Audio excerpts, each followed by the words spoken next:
let's talk about copper wire.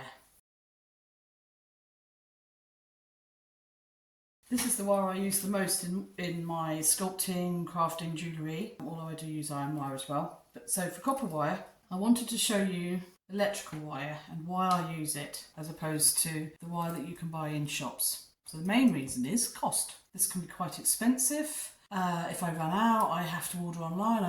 I'm going more and more away about ordering online, especially from certain online retailers. But it's still an option. So you can buy copper wire on reels in all thicknesses and in all hardnesses, from hard to soft, from round to square. No problem with that. But for me, I wanted to show you what I usually use. Luckily for me, I have lots of people who donate electrical wire to me. Wire that they've either taken out of a house because they've been rewiring, or that they found in their shed or barn. And it's all electrical wire, which normally comes with a plastic coating. So yes, it's harder work than just buying it off the shelf. However, it can be free. And even if you buy it from a hardware store, it's still an awful lot cheaper, and I'll explain why. As you can see here, your average electrical cable comes with multiple strands in. So for every metre you might buy, so for instance, I think, say, this would be about €3.50. I'm going to get, so that's a metre, I'm going to get 7 metres for €3.50. So just compare that with what you would pay for an online craft store or an in-person craft store. Each type of electrical wire has a different thickness. So for instance, as you can see here, you've got the thinner wire and the thicker wire. So the thinner wire has thinner wire inside, or possibly it's a single core wire, so it's even thicker than those ones there.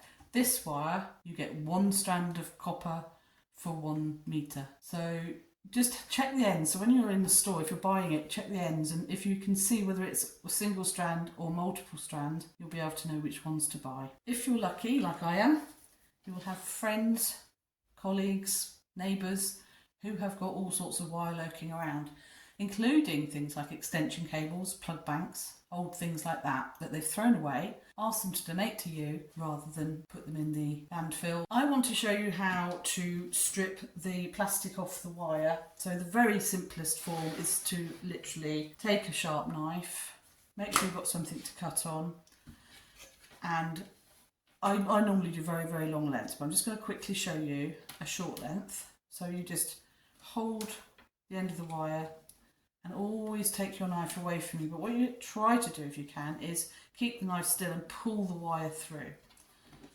So all being well, you can just do that. And then peel off the plastic. That looked really easy. It can be really easy, but sometimes it can be really hard because, for instance, the wire's very old, the plastic coating's got very hard, or the wire itself has arrived to you and it's all bent and horribly misshapen. That's really hard to do what I just did. So in the next video, I'm going to show you how to get over those problems, so that it makes it a little bit easier to strip this wire, because this is the hardest part, is getting that plastic off. And then once you've revealed the wire inside, I'll show you the next step as well.